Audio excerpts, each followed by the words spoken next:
saya Cassandra Aprilia sebagai pembawa berita pada pagi hari ini. Kami akan menyajikan beberapa berita.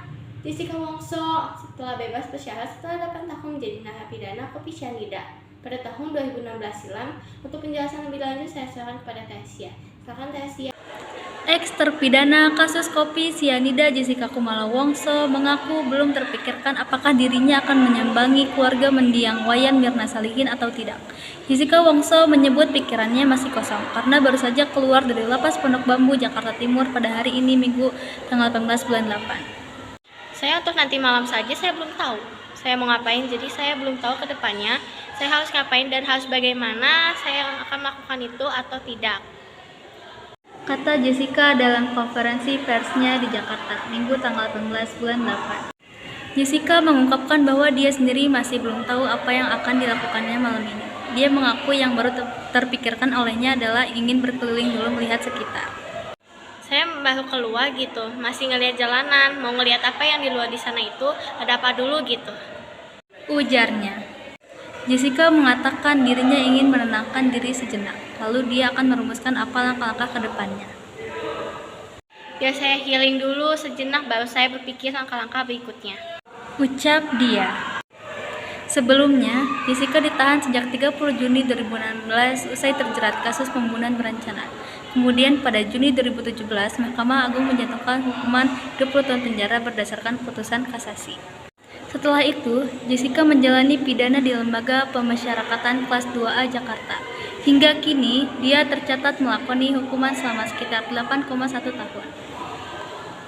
Pada hari ini, Jessica dinyatakan bebas bersyarat berdasarkan Surat Menteri Hukum dan HAM RI Nomor 1703 PK 0509 dan Peraturan Menteri Hukum dan Hak Asasi Manusia Nomor 7 Tahun 2022 tentang perubahan kedua atas Peraturan Menteri Hukum dan Hak Asasi Manusia Nomor 3 Tahun 2018 tentang syarat dan tata cara pemberian remisi, asimilasi, cuti mengunjungi keluarga, pembebasan bersyarat, cuti menjelang bebas, dan cuti bersyarat.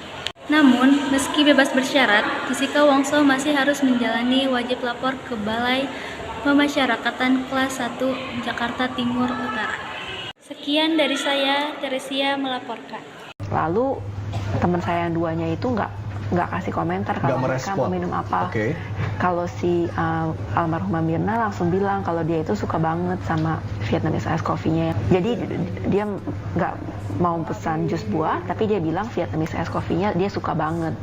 Jadi saya artinya Wayan Mirna Salihin itu sudah pernah datang ke Cafe Olivier sebelumnya dan mencoba kopi Vietnam dan almarhumah suka seperti itu. Iya, pada saat itu ya. Terima kasih Teresia. Selanjutnya kebakaran besar terjadi di kawasan Jalan Soekarno-Hatta, Hyung, Bandung, Kelurahan Cipamokolan, Kecamatan Rancasari, Kota Bandung. Untuk penjelasan lebih lanjut, saya serahkan kepada Ani. Silakan Ani. Sebuah peristiwa kebakaran besar terjadi di kawasan Jalan Soekarno-Hatta, Hyung, Bandung, Kelurahan Cipamokolan, Kecamatan Rancasari, Kota Bandung pada Minggu pagi 18 Agustus 2024. Belum diketahui pasti dari mana asal api yang membakar pertokoan kayu dan bambu di Rancasari tersebut. Namun dugaan awal berasal dari lapak bambu. Api kemudian dengan cepat merambat ke bangunan lain, menghanguskan bangunan toko yang menjual barang bekas, kusen, dan kayu. Api dan asap kebakaran Rancasari Kota Bandung tersebut terlihat jelas dari kawasan Ujung Berung. Sebuah truk juga turut menjadi korban dalam kebakaran tersebut. Untungnya tidak ada korban jiwa dalam tragedi ini.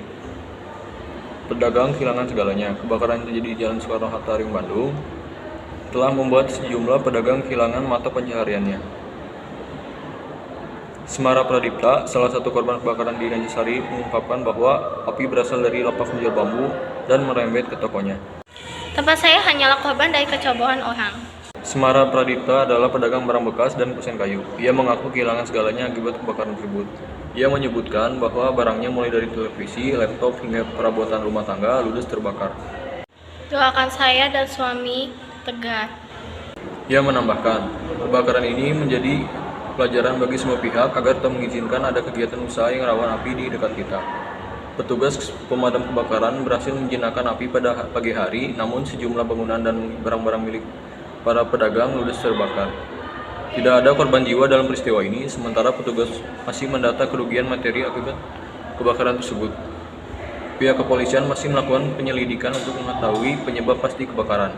Baik, terima kasih Aris. Selanjutnya CEO dan Kepala Eksekutif aplikasi pemesanan Telegram ditangkap di Bandara Bourget di luar Paris, Prancis. Atas beberapa tuduhan, untuk penjelasan lebih lanjut saya silakan kepada Kristabella. Silakan Kristabella. Pavel Durov, CEO dan Kepala Eksekutif aplikasi pemesanan Telegram, ditangkap di Bandara Bourget di luar Paris, Prancis pada Sabtu tanggal 24 bulan Agustus 2024 malam. Dilansir dari Guardian, Durov sedang bepergian dengan jet pribadinya, kata TF1 di situs webnya, seraya menambahkan bahwa ia telah menjadi sasaran surat perintah penangkapan di Prancis. Pria berusia 39 tahun itu diketahui sedang melakukan perjalanan dari Azerbaijan dan ditangkap sekitar pukul 8 malam waktu setempat. Durov diperkirakan akan hadir di pengadilan pada Minggu tanggal 25 bulan Agustus 2024. Pengusaha kelahiran Rusia ini tinggal di Dubai, tempat Telegram berkantor pusat dan memegang kewarganegaraan ganda, yaitu Prancis dan Uni Emirat Arab. Durov diperkirakan oleh Forbes memiliki kekayaan sebesar 15, miliar dolar AS atau sekitar 241 triliun rupiah. Meninggalkan Rusia pada tahun 2014 setelah ia menolak untuk mematuhi tuntutan menutup komunitas oposisi di platform media sosial VK miliknya yang telah ia jual. Kedutaan besar Rusia di Prancis mengambil langkah segera untuk mengklarifikasi situasi. Mengutip perwakilan kedutaan Rusia di Prancis, TASS melaporkan tidak ada permohonan banding dari tim Durov ke kedutaan, tetapi kedutaan secara proaktif mengambil langkah-langkah cepat. Durov dan saudaranya Nikolai mendirikan aplikasi pemesanan ini pada tahun 2013 dan memiliki sekitar 900 juta pengguna aktif. Pada Senin 26 Agustus, pejabat Prancis mengungkapkan bahwa Durov sedang diperiksa sebagai bagian dari investigasi kriminal yang luas seputar kejahatan yang sering terjadi di Telegram. Pengamat bertanya-tanya apa arti pengangkapan itu bagi kebebasan berbicara. Enkripsi dan resiko menjalankan platform untuk dapat digunakan untuk kejahatan. Dalam wawancara dengan Tucker Carlson, tahun ini Durov memberikan contoh saat-saat Telegram menolak menyerahkan data kepada pemerintah.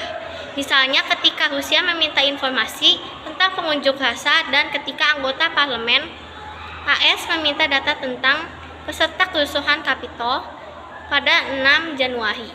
Pada acara TechCrunch pada 2015, Durov mengatakan bahwa komitmen Telegram terhadap privasi lebih penting daripada ketakutan kita terhadap hal-hal yang buruk dan terjadi seperti terorisme. Meskipun beberapa tuduhan masih dapat menimbulkan tanda bahaya, banyak yang tampaknya menyangkut pelanggaran-pelanggaran serius seperti pelecehan anak dan terorisme yang seharusnya diketahui oleh Durov. Telegram juga tidak mengingkari perannya sebagai moderator, seperti yang dapat dilakukan oleh platform yang benar-benar privat. Pernyataan jaksa penuntut Prancis Laure Becquau, Durov diperiksa sebagai bagian dari penyelidikan atas kejahatan terkait Telegram yang dibuka pada 8 Juli. Dakwaan yang tercantum termasuk keterlibatan dalam kejahatan mulai dari memiliki dan mendistribusikan materi pelecehan seksual anak hingga menjual narkotika dan pencucian uang. Juga diselidiki karena menolak memenuhi permintaan untuk mengaktifkan penyadapan dari penegak hukum dan karena mengimpor dan menyediakan alat enkripsi tanpa melaporkannya. Dia juga dituduh melakukan hubungan kriminal dengan maksud melakukan kejahatan yang dapat dihukum lebih dari denda tahun penjara. Pernyataan tersebut menambahkan bahwa penahanan Durov dapat berlangsung selama 96 jam hingga 28 Agustus. Selama akhir pekan, tanggapan publik cukup kuat sehingga Presiden Prancis Emmanuel Macron mengeluarkan pernyataan yang mengatakan bahwa penangkapan tersebut terjadi sebagai bagian dari penyelidikan yang sedang berlangsung dan sama sekali bukan keputusan politik. Telegram bersikeras bahwa tidak ada yang disembunyikan dan bahwa mereka mematuhi hukum Uni Eropa. Tidak masuk akal untuk mengklaim bahwa suatu platform atau pemiliknya bertanggung jawab atas penyalahgunaan platform tersebut, kata pernyataan perusahaan tersebut. Sekian dari saya, Kristabella Aprilia melaporkan. Baik, terima kasih Kak Sabella. Demikian berita yang dapat kami sampaikan pada pagi ini. Saya Abel, pamit undur diri. Audio Jungle.